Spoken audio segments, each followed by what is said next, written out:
കോയമ്പത്തൂർ വഴി പളനിയിലേക്കൊരു യാത്ര. ഇക്കഴിഞ്ഞ സാറ്റർഡേ 25 ജൂലൈ രാവിലെ ഞാൻ ഉറങ്ങി എഴുന്നേറ്റപ്പോൾ ഹസ്ബൻഡ് എന്നോട് പറഞ്ഞു, അർച്ചന നമുക്ക് പളനി വരെ ഒന്ന് പോകാം, കുറച്ച് നാളായി പളനി ഭഗവാനെ ഒന്ന് തൊഴുതിട്ട് പോകാം എന്ന് പറഞ്ഞപ്പോൾ ഞാനാണ് കോയമ്പത്തൂർ വഴി പളനിക്ക് പോകാമെന്ന് ട്രിപ്പ് പ്ലാൻ ചെയ്തത്. ബിക്കോസ് ആഡിസയിൽ നടക്കുന്ന സമയമാണ്. കോയമ്പത്തൂർ ശ്രീദേവി സിൽസിലും പോത്തീസിലും ഒക്കെ നല്ല ഓഫർ റൺ ആയിട്ടുള്ള ടൈമായിരുന്നു. അങ്ങനെ ഓണത്തിനുള്ള സാരികളും കുറച്ച് ഫങ്ഷൻസ് ഉണ്ട്, ആ സമയത്ത് ഉടുക്കാനൊക്കെ ആയിട്ട് കുറച്ച് സിൽക്കോ സെമി സിൽക്കോ ആയിട്ടുള്ള സാരികൾ എടുക്കാം എന്നും പറഞ്ഞിട്ട് ഞങ്ങൾ കോയമ്പത്തൂർ വഴിയാണ് പളനിക്ക് പോയിട്ടുണ്ടായിരുന്നത്. അപ്പോൾ പാലക്കാട് എത്തിയപ്പോൾ മലബാർ വൈറ്റ് ഹൗസ് എന്നുള്ള ഞങ്ങളുടെ സ്ഥിരം റെസ്റ്റോറന്റ് ആണ്. ഞങ്ങൾ ആ റൂട്ടിൽ പോകുമ്പോൾ യൂഷ്വലി കയറി കഴിക്കാറുള്ള ലഞ്ച് കഴിക്കുന്ന ഒരു റെസ്റ്റോറന്റ് ആണ് മലബാർ വൈറ്റ് ഹൗസ്. അവിടെ കയറിയിട്ട് ഞങ്ങൾ ലഞ്ച് കഴിച്ചു. ഇത് ഓൺ ദി മെയിൻ ഹൈവേ റോഡിന്റെ സൈഡിലായിട്ടാണ് ഈ മലബാർ വൈറ്റ് ഹൗസ് റെസ്റ്റോറന്റ് ഉള്ളത്. അപ്പോൾ അവിടെ നിന്ന് ലഞ്ചും കഴിച്ച് ഞങ്ങൾ പെട്ടെന്ന് കോയമ്പത്തൂർ റീച്ച് ആയിട്ടുണ്ട്. ഈ കാണുന്നതൊക്കെ കോയമ്പത്തൂരാണ്. കോയമ്പത്തൂർ പോയിട്ടുള്ളവർക്കറിയാം, ഇതൊരു പാർക്കിന്റെ സൈഡായിട്ടൊക്കെ കാണുന്ന സ്ഥലമാണ്. ഈവനിങ് വാക്കിനൊക്കെ പറ്റിയിട്ടുള്ള നല്ല സ്ഥലമാണ്. അപ്പോൾ അതുവഴി ഞങ്ങൾ പെട്ടെന്ന് നേരെ പർച്ചേസിനാണ് പോയിട്ടുണ്ടായിരുന്നത്. കോയമ്പത്തൂർ ഉക്കടം ബസ് സ്റ്റാൻഡിന്റെ സൈഡിലായിട്ട് ഒരു ലക്ഷ്മി വരാഹസ്വാമി ടെമ്പിൾ ഉണ്ട്.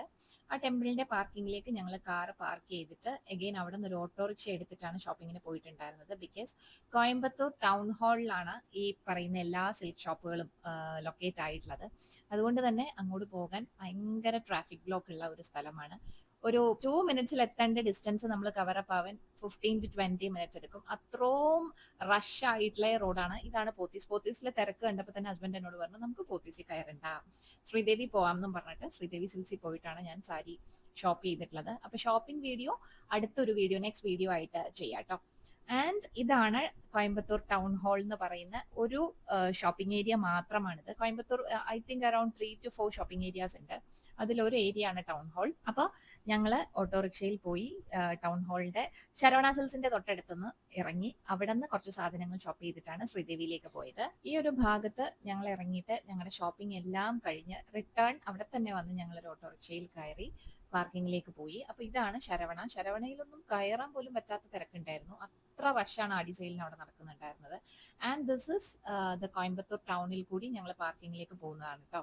ഉക്കടം ബസ് സ്റ്റാൻഡിന്റെ സൈഡിൽ നിന്ന് കുറച്ച് ഫ്രണ്ടിലേക്കായിട്ട് സ്റ്റാർട്ട് ചെയ്യുന്നതാണ് ടൗൺ ഹാൾ ഏരിയാസ് എല്ലാം. അവിടെയാണ് ഷോപ്പിംഗ്. ഇതെല്ലാം നമ്മുടെ ഡേ ടു ഡേ ലൈഫിൽ യൂസ് ചെയ്യുന്ന സാധനങ്ങൾ മാത്രം അവൈലബിൾ ആയിട്ടുള്ള ഒരു സ്ട്രീറ്റ് ആണ്. ഇത് വൺ വേ റോഡാണ്.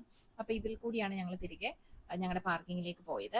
ഇവിടെയുള്ള ഷോപ്സിൽ പലതും മാനുഫാക്ചറേഴ്സ് ആണ്, ലൈക് ബാഗ്സ്, ഷൂസ്, ചപ്പൽസ്, അങ്ങനെ ഒത്തിരി സാധനങ്ങൾ. അതുകൊണ്ട് തന്നെ നല്ല ലാഭത്തിലാണ് സാധനങ്ങൾ അവൈലബിൾ ആയിട്ടുള്ളത്. ഇതാണ് ഞാൻ പറഞ്ഞ car parking near the temple. From here we proceed our trip to Palani. Until next, by.